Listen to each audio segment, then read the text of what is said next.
Bienvenue à tous dans ce moment de réflexion que nous avons autour de la Bible. Cette semaine, je vais vous inviter une fois de plus à aborder un texte avec moi que nous connaissons tous certainement, mais qu'il est toujours intéressant de revoir afin de mieux comprendre le message de Dieu pour chacun d'entre nous.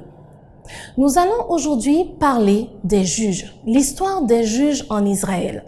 Quand on entend le mot juge avec les actualités, ce qui se passe autour, on a plutôt à l'esprit des choses du genre « Aïe, je vais être condamné, je vais être puni » ou « Un tel sera condamné, il y aura une punition, il y aura une trace sur le casier judiciaire » et bien d'autres choses. Mais quand Dieu a mis en place les juges, avait-il l'intention de laisser une trace sur ce casier judiciaire avec lequel il va, au bout du compte, nous demander « Mais tu en es où avec moi ?» Était-il motivé à nous condamner, à nous punir et surtout garder comme une épée de Damoclès sur notre tête? Oui, tu as commis telle erreur, ne l'oublie pas, ne l'oublie jamais. Intéressant à voir les juges dans la Bible. Dans le livre des juges, donc au chapitre 2, au verset 16, il est écrit que l'Éternel suscita des juges afin qu'ils les délivrassent, donc le peuple d'Israël, de la main de ceux qui les pillaient. L'Éternel suscita des juges, afin que les juges délivrent les Israélites de la main de ceux qui les pillaient. Le thème de ma méditation aujourd'hui, enfin libre, c'est mon choix. Prions ensemble. Seigneur, nous te remercions pour tes grâces et tes bénédictions. Merci pour ce moment que tu nous permets d'avoir, ce moment durant lequel nous allons pouvoir apprendre à mieux te connaître, mieux comprendre ta volonté dans notre vie et mieux comprendre ô combien tu souhaites que nous soyons libres. Accorde-nous ta paix et ton Esprit Saint, que toi seul, Seigneur, sois vu et entendu et que toute gloire te revienne à toi seul, dès maintenant et à jamais. Amen. Enfin libre, c'est mon choix. La période des juges dans le temps d'Israël. Les Israélites, après avoir passé 40 ans dans le désert, sont enfin arrivés sur la terre promise. Ils ont enfin pu avoir accès à cette promesse que Dieu avait faite depuis de très nombreuses années à Abraham. Cette terre, je la donnerai à ta postérité, à tes descendants. Arrivés sur la terre, ils devaient donc prendre possession, ce qui signifie aussi les anciens propriétaires de la terre ou locataires de la terre, parce qu'en réalité, tout appartient à Dieu. Il faut les faire partir parce que voilà l'endroit que Dieu a choisi afin que son peuple puisse vivre, mais que son peuple puisse, par-dessus tout, puisse pouvoir montrer à tous, répondre à cette mission que Dieu leur a confiée, montrer son amour et sa bonté à l'ensemble de l'humanité. Pour cela, toute la terre qu'ils ont conquise, toute la terre que Dieu leur a promise a été divisée. Elle a été divisée afin que chaque tribu puisse y trouver sa place. Cependant, la tribu des Lévites n'a pas eu de terre vraiment en tant que telle. Dans le désert, toutes les tribus se trouvaient autour du tabernacle. Donc chacun avait un libre accès et surtout facile accès à la maison de Dieu, au sacrifice, à pouvoir demander pardon à Dieu et par-dessus tout, profiter de la présence de Dieu, de la paix, de la sérénité et de sa force. Maintenant, éparpillés sur des kilomètres et des kilomètres carrés, les choses ne sont pas les mêmes. Pour cela, Dieu a proposé que les tribus se répartissent, mais que la tribu d'Israël occupe quelques villes aux côtés de chacune des tribus, afin que tous aient accès aux différents services et donc à la présence de Dieu d'une manière un peu plus visible et concrète. Parce que oui, Dieu est toujours avec nous. Mais en voyant ses serviteurs, il est plus facile pour nous humains, avec notre cerveau et nos yeux, de se rendre compte que Dieu est présent et qu'il ne nous abandonne pas. Voici ce qui s'est donc passé. Josué, après qu'il est réparti, dit aux enfants d'Israël, en les réunissant tous, « Écoutez, nous avons fait un chemin avec Dieu. Là, aujourd'hui, nous sommes arrivés dans le pays, nous avons encore des choses à faire. Parce qu'en effet, il fallait continuer à faire partir les personnes qui ne devaient plus se trouver sur cette terre. Cependant, ces personnes adoraient d'autres dieux. Josué profite de leur dire, écoutez, vous avez un libre choix. Vous faites exactement ce que vous voulez. Soit vous gardez en mémoire les 40 années qui se sont passées et avant les 40 années, la délivrance que Dieu a mise en place pour nous tous, pour nos pères. Ou bien, vous décidez de tout oublier, de ne pas l'adorer, de ne pas le respecter, de ne pas lui obéir et vous adorez les autres dieux. Mais sachez une chose, moi et ma maison, nous servirons l'Éternel. Le peuple d'Israël dit non, nous n'allons jamais oublier ce que Dieu va faire pour nous, a déjà fait du moins pour nous. Nous n'allons jamais oublier qu'il nous a libérés, délivrés et qu'il nous a donné cette terre comme il l'avait promis. Nous aussi, nous allons servir l'Éternel. Certes, cependant, plusieurs années après, comme il est écrit dans la Bible, alors que toutes ces personnes qui avaient fait la promesse sont mortes parce que les années passent et que les générations se renouvellent, les personnes, au fur et à mesure, les descendants, se sont éloignés de Dieu, ont oublié Dieu et se sont mis à adorer les dieux des autres peuples qu'ils n'ont jamais chassés. Donc, ils n'ont pas chassé les peuples comme Dieu le demandait, mais en plus, ils se sont orientés vers eux, se sont alliés à eux pour adorer de faux dieux. Mes amis, quand je laisse la main de Dieu, qu'est-ce qu'il peut faire pour moi? Un enfant lâche la main de ses parents et part en courant. Oui, le parent va partir en courant derrière lui. Mais si malheureusement une voiture ou autre chose a le temps d'arriver, le parent ne peut faire que ce qu'il peut. Si l'enfant a eu le temps de tomber à terre et malheureusement de se blesser avant que le parent ne le rattrape, le parent ne peut que le soigner. Il en est de même avec nous, avec une différence. Un enfant part à l'aventure. Il connaît pas grand-chose. Il part en découverte. Nous, avec les années, nous avons une compréhension et une connaissance. Nous partons à l'aventure pour certaines choses, mais nous avons une manière de penser, de raisonner, de réfléchir qui nous permet quand même de faire des choix différents à ceux des petits-enfants. Et pourtant, comme le peuple d'Israël, nous faisons la même chose. Bien souvent, nous disons à Dieu, « Attends, je reviens ». Et c'est ce qui s'est passé, malheureusement. Et c'est ce qui se passe tellement souvent que Dieu, en entendant leurs cris de douleur, leur souffrance, qu'est-ce qu'il fait? Il suscite des juges. Donc pendant plusieurs années, les choses vont se passer ainsi. Dieu va susciter un juge qui va agir pour le peuple. Quand le juge va mourir, petit à petit, le peuple va recommencer à faire ses affaires, à reprendre ses travers, à décider de se tourner et d'adorer d'autres dieux. Ils vont une fois de plus en payer les conséquences. Donc pendant toutes ces périodes, nous allons voir que le premier juge qui a été établi en Israël, nous le voyons dans le livre de Juges au chapitre 3, verset 9, les enfants d'Israël crièrent à l'Éternel et l'Éternel leur suscita un libérateur qui les délivra. Othniel, fils de Kénaz, frère cadet de Caleb. Othniel a été le premier juge en Israël. Quelque chose d'important à se rappeler. À chaque fois que Dieu suscite un juge, l'Éternel est donc toujours avec lui. Et l'Éternel permet au juge de libérer, de délivrer les enfants d'Israël de ceux qui les pillent. Quand on regarde cela, on a envie de se dire, d'accord, mais aujourd'hui, là, à quoi ça me sert? Beaucoup d'entre nous vivons dans des pays dans lesquels nous n'avons pas de crainte de voir d'une seconde à l'autre, que ce soit des personnes armées, des militaires ou autres, atterrir, prendre tout ce que nous avons, nous embarquer, puisqu'ils ne vont pas frapper à la porte. Bonjour, je suis venu vous prévenir que vous allez être emportés, déportés. S'il vous plaît, préparez vos affaires. Vous allez passer un bon voyage. Prenez vos chargeurs, vos téléphones portables, vos iPads, vos ordinateurs. Tout va très bien se passer. Vous pouvez même choisir vos draps préférés, votre oreiller le plus moelleux. Parce que ne vous en faites pas, vous irez dans un bon voyage. Mes amis, ce n'est pas ça. C'est vrai. Mais aujourd'hui, qu'est-ce qui nous pille? Qu'est-ce qui pille notre physique? Qu'est-ce qui pille notre mental?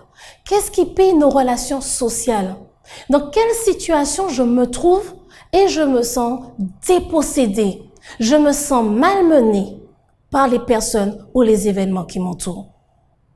Chacun d'entre nous a bien plus d'une réponse à cette question. Parce que nous traversons tous des situations difficiles, et ce, quel que soit l'âge. Ce n'est pas réservé aux adultes et ce n'est pas non plus réservé aux jeunes. Seulement, il faut se rappeler une chose. Quand on est très jeune, la situation nous paraît énorme. Et puis, 20 ans plus tard, on se dit, tu te rappelles, telle chose s'est passée, voilà comment j'ai réagi, j'avais peur, j'ai paniqué. Et puis, on en rigole. Oui, 20 ans plus tard, on en rigole. Mais sur le moment, on n'en rigole pas. Parce que c'est une montagne. Cela a été une montagne pour nous.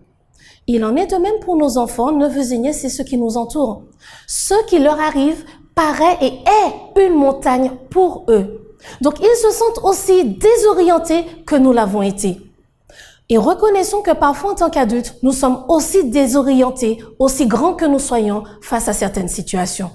Nous nous sentons dévastés et malmenés. Et oui, parfois, nous sommes en réalité malmenés. Qu'est-ce que Dieu dit? Qu'il suscite des juges. D'ailleurs, ce n'est pas à ce moment que les premiers juges sont arrivés en Israël.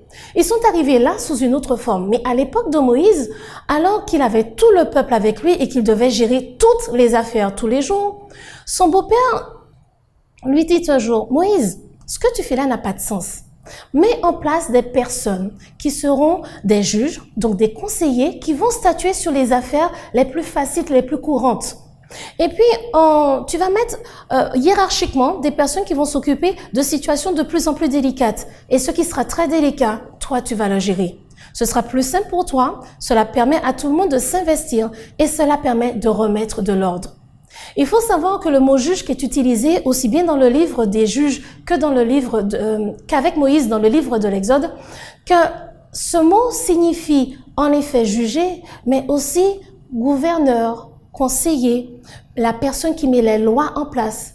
Donc en fait, quand Dieu parle de juge, il ne parle pas de personnes qui vont obligatoirement ni automatiquement condamner, qui n'ont qu'un aspect négatif en tête, mais des personnes qui vont remettre de l'ordre dans la situation et être justes et équitables.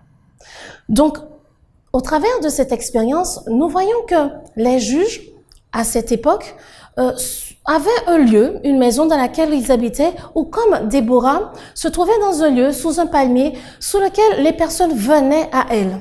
Donc, ils venaient, discutaient, et puis on réglait les situations. On libérait. D'ailleurs, avec Déborah, il y a eu la libération contre ce roi qui s'acharnait contre Israël.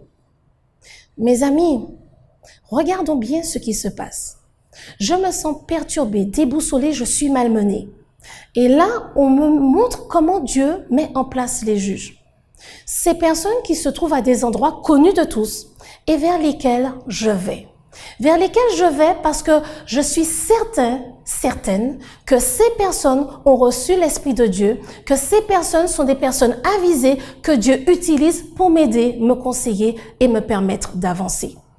Ces personnes, une fois que nous parlons, discutons, nous mettons les choses en place, aussi délivrent des ennemis, des personnes qui pillent. Aujourd'hui, pour nous, ça voudrait dire quoi? Cela voudrait dire, premièrement, que quand nous traversons nos situations difficiles, nous avons souvent tendance, et souvent aussi les très jeunes ont tendance à penser, entre nous, on va régler le problème. Mes chers amis et mes chers jeunes, quelle que soit toute la bonne volonté que vous avez, il faut comprendre une chose, vous n'arriverez pas à régler tous les problèmes. Et ceci, pas parce que vous êtes incapable, parce que vous êtes petit, ni pour vous dénigrer. C'est juste que dans la réalité de la vie, avoir un certain recul, c'est ce qui permet d'être plus efficace et plus lucide. Et remarquez bien, des adultes ont été vers d'autres adultes. Un chef militaire a été vers Déborah et lui dit « Oh là, viens avec moi parce que je refuse d'aller tout seul pour me battre contre cette armée. » Et pourtant, Déborah lui dit « Mais attends, Dieu t'a donné la délivrance, vas-y, il te donne tout. » Non, non, non, non, non, même pas en rêve. Si tu ne viens pas, moi je bouge pas. Donc, que vous pensiez à aller vers d'autres personnes, vers des adultes, des personnes qui sont à l'écart de la situation pour vous aider, c'est une bonne chose. Et c'est une preuve que vous comprenez que, quel que soit ce que vous pensez, ressentez, Dieu a mis d'autres personnes pour vous. Il vous permet de le comprendre. Souvent, à l'adolescence, surtout quand on est très jeune, on a une habitude de se confier à l'autre. Les jeunes ont vraiment l'impression et la certitude que les jeunes de leur âge comprennent ce qui est vrai et qu'ils pourront les sortir de là. Malheureusement, c'est faux. Ils les comprennent, c'est vrai. Mais les sortir de là, c'est trop compliqué. Parce qu'ils n'ont pas les connaissances de ce qui permettrait de les sortir de là. Ils n'ont pas l'habitude, la manière de faire. Et là, nous, adultes, nous devrions comprendre une chose. Quand ils se mettent entre eux et que malheureusement la situation empire, Leur expliquer que la situation empirée, c'est une chose. Mais les dénigrer, les malmener ne va servir à rien.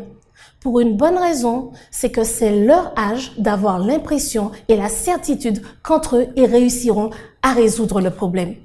Et plus fort et plus important, il faut comprendre, adultes, les jeunes ont l'impression qu'en parlant, en disant et en exprimant, parfois ça va faire encore plus de mal que de bien. Donc ils gardent tout pour eux. Il faut bien comprendre. Vous connaissez les cocottes minutes.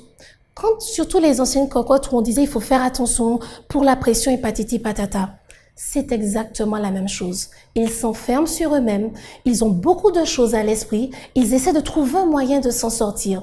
Et on se rend compte soudainement qu'il y a des maladies qui apparaissent, qu'à l'école, les notes commencent à chuter, ou qui commencent à se renfermer, ou au contraire, ils s'ouvrent beaucoup plus. Cela ne traduit pas que l'enfant doit être malmené, on doit lui crier dessus. Il ne sait pas comment dire « j'ai besoin d'aide ». Même nous, adultes, soyons honnêtes, nous avons souvent du mal à crier à l'aide. Il faut comprendre que eux aussi ont du mal à dire « j'ai besoin d'aide ».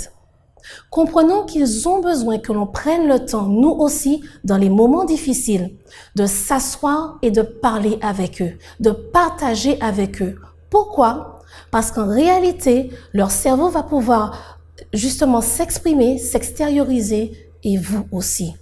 Nous aussi, en tant qu'adultes, cela nous donne une opportunité de partager et de parler. Et souvent, on a l'impression que ça va alourdir l'autre. Trop souvent, ce n'est qu'une impression. C'est vrai que certaines personnes ont besoin de s'écarter d'une situation pour y faire face. D'autres personnes ont besoin d'en parler, d'exprimer. Vérifiez que la personne qui vous entoure, que les personnes qui vous entourent ont soit besoin de cette distance ou besoin d'en parler. Si elle a besoin de la distance, donnez-lui cette distance. Mais si elle a besoin d'en parler, parlez avec elle. Ou si c'est trop difficile pour vous, trouvez une personne comme un juge, une personne qui sera sensible, qui sera vraiment motivée et intéressée et capable d'aider ce jeune, ou qui sera capable de vous aider. C'est une chose importante qu'il faut comprendre, parce que ces juges que Dieu a mis en place, ces conseillers que Dieu a mis en place, ce sont des personnes qui permettent de faire une chose très importante pour toute personne, jeune comme adulte. Et plus les jeunes apprennent à le faire tôt, bien sûr à leur niveau, en fonction de leur âge, mieux cela est pour eux. Cette possibilité à pouvoir s'exprimer, à pouvoir dire les choses, mais c'est aussi la possibilité de pouvoir reconnaître ses torts, reconnaître ses manquements, reconnaître les erreurs que nous avons commises qui ont amené à cela, ou reconnaître l'injustice qu'ils ont vécue et qui leur font tant de mal. Reconnaître ces mauvais traitements, ces mauvaises paroles, ces mauvaises actions qui font tant de mal. Et que nous soyons jeunes ou adultes, nous en avons tant besoin. Mais par-dessus tout, pouvoir prendre conscience des choses qui sont passées, des erreurs, des leçons à tirer, afin de permettre que nous ne retrouvions pas une fois de plus dans la même situation. Ceci est une capacité importante à développer pour toute personne. Chers parents, chers adultes qui encadrent les jeunes, il est important que les jeunes apprennent à développer cette capacité, à prendre du recul et à analyser, donc petit à petit avec l'âge, à analyser et se rendre compte des choses auxquelles ils doivent faire attention, à dire, ne pas dire, mais aussi faire et ne pas faire, pour qu'ils puissent à partir de cela tirer des leçons et en profiter, en bénéficier afin d'avancer dans leur vie. Les juges que Dieu a mis en Israël, ces conseillers vers lesquels Dieu nous propose de nous tourner, ces pasteurs, ces professionnels que Dieu a mis en place, c'est pas simplement pour dire qu'il y a des gens comme cela. C'est parce qu'il sait que nous avons besoin d'un alter ego, de quelqu'un face à nous, qui va nous permettre de prendre conscience, nous, de certaines choses qui vont nous permettre d'avancer, de grandir et d'être plus forts. Mais cela reste mon choix. Les adultes en Israël allaient d'ailleurs devant tout le monde. Sous le palmier, tout le monde voyait qu'on allait voir Déborah. Mais est-ce vraiment dramatique de demander de l'aide? Est-ce vraiment une honte? Mes chers amis, si nous ne demandons pas de l'aide à Dieu, à qui nous allons la demander? Si nous ne demandons pas de l'aide à ceux que Dieu a mis là pour nous, à qui nous allons demander? Internet, où on peut trouver du tout et du n'importe quoi, de bonnes choses, mais aussi de mauvaises choses, de très mauvais conseils. Demander à des personnes qui s'en sortent encore moins bien que moi, qui s'y connaissent encore moins bien que moi, pour faire quoi? Pour que ma situation empire? Mais à quoi ça va servir?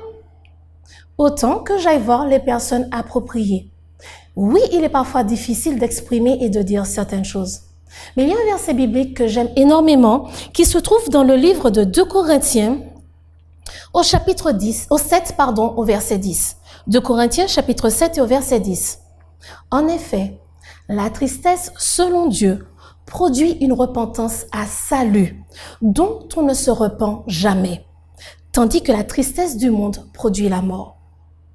Chaque fois que je vais vers Dieu, dans mon cœur, en communication, en prière, c'est comme quand je vais vers quelqu'un vers qui je dois être franc, franche, honnête, à qui je dois dire la vérité, à qui, en effet, pour pouvoir m'en sortir, j'ai besoin de dire la vérité.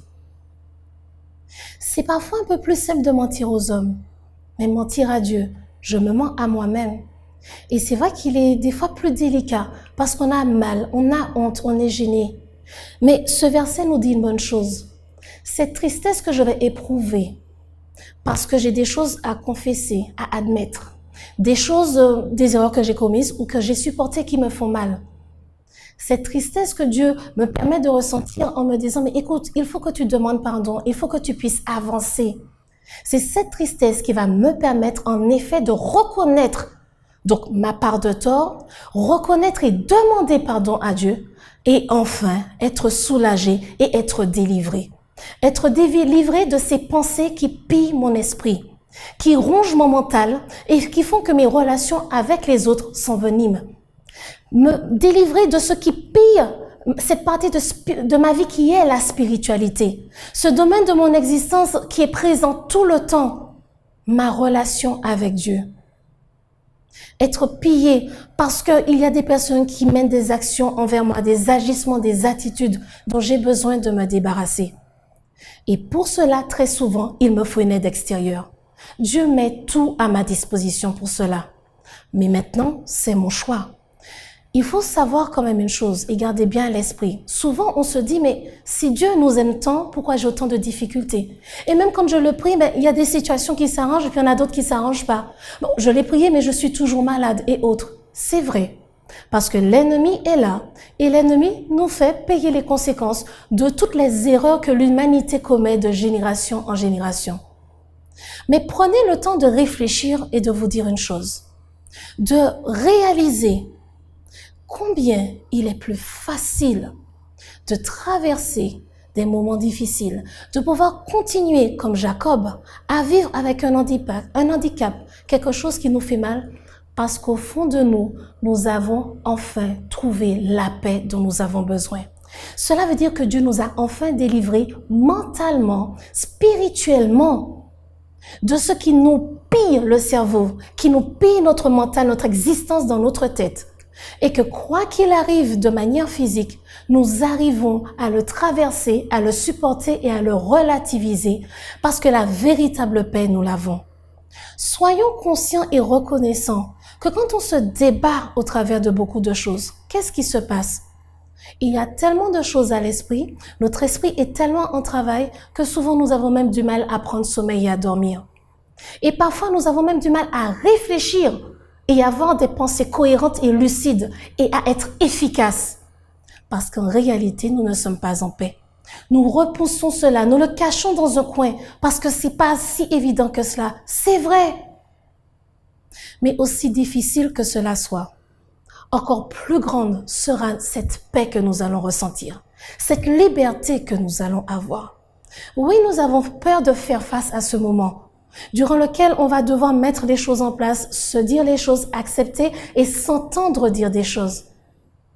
Mais imaginez-vous pendant combien de mois, d'années, vous allez vous sentir en paix parce que vous aurez pris ces jours, ces semaines, c'est vrai parfois, ces mois de raisonnement, de réflexion, afin d'être enfin et définitivement libérés.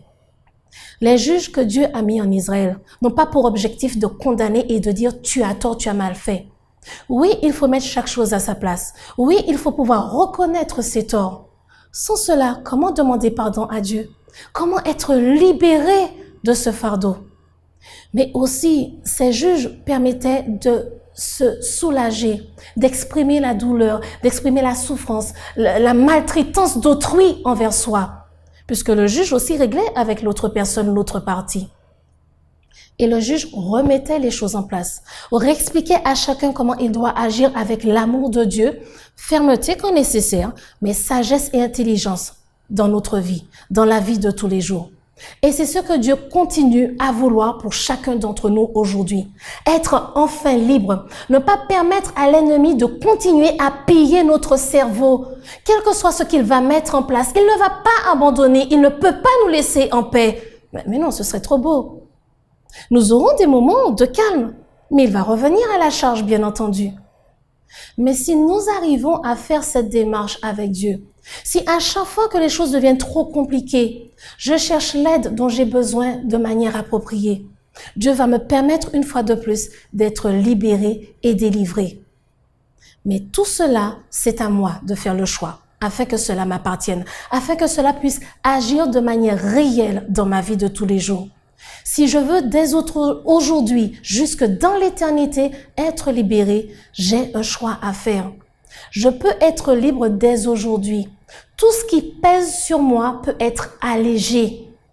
J'ai pas dit que les choses vont être effacées. Les choses ne s'effacent pas comme cela. Mais ma tête sera enfin libérée. Tout ce qui se passe dans mon cerveau, toutes ces complications qui m'arrivent dans la vie, engendrent des conséquences biochimiques dans le cerveau. Et les professionnels savent pertinemment, et ceux qui sont aussi passés par là, savent que c'est compliqué de raisonner de manière plus efficace et lucide quand cela arrive. C'est comme cela que nous sommes formés en tant qu'êtres humains, et l'ennemi utilise cet élément en tant que point faible pour nous assaillir. Il nous assaille. Mais Jésus, qui est déjà mort et ressuscité pour nous délivrer, nous dit, écoute, si toi tu as commis une erreur, tu as fait quelque chose que tu n'aurais pas dû faire, ne t'en fais pas. Je suis déjà mort et ressuscité pour que tu sois pardonné et libéré de manière définitive. Ne mets pas sur ta tête, sur tes épaules, un fardeau que j'ai déjà pris sur moi. Demande-moi pardon et tu te sentiras libéré parce que mon sang t'a déjà libéré. Il y a toutes les personnes qui traversent des moments difficiles, qui sont malmenées, maltraitées par les événements ou les personnes. Comme pour les juges en Israël. Allons vers Dieu. Allons vers les professionnels qu'il a mis pour nous aider à nous en sortir. Ces personnes qui vont nous expliquer et nous aider à savoir comment agir et réagir. Ces personnes qui vont nous permettre d'éclaircir toutes ces solutions que Dieu a déjà mises à notre disposition, mais qu'il est tellement difficile pour nous de voir. Allons vers eux. Faisons ce cheminement avec Dieu à côté de nous, parce qu'il ne se fait pas sans Dieu. C'est Dieu qui place ces personnes, qui leur a donné cette connaissance, cette intelligence, cette capacité de pouvoir étudier et de pouvoir nous aider et nous permettre d'avancer. C'est Dieu qui a créé l'homme. Utilisons tout cela et enfin soyons libres. Parents, enfants, jeunes, adultes, ceux qui encadrent et les autres. Nous avons, chacun d'entre nous, une part de responsabilité dans cela. Sachons accueillir, écouter, entendre. Même si c'est difficile pour nous, Dieu est là et nous aidera. Si nous avons besoin d'aide, il met des personnes vers lesquelles nous pouvons nous tourner pour cela. Il met des personnes vers lesquelles nous pouvons orienter nous-mêmes ou nos enfants, nos amis pour cela. Dieu a tout préparé. Aussi bien l'aspect spirituel, physique, émotionnel, social. Il a tout mis en place.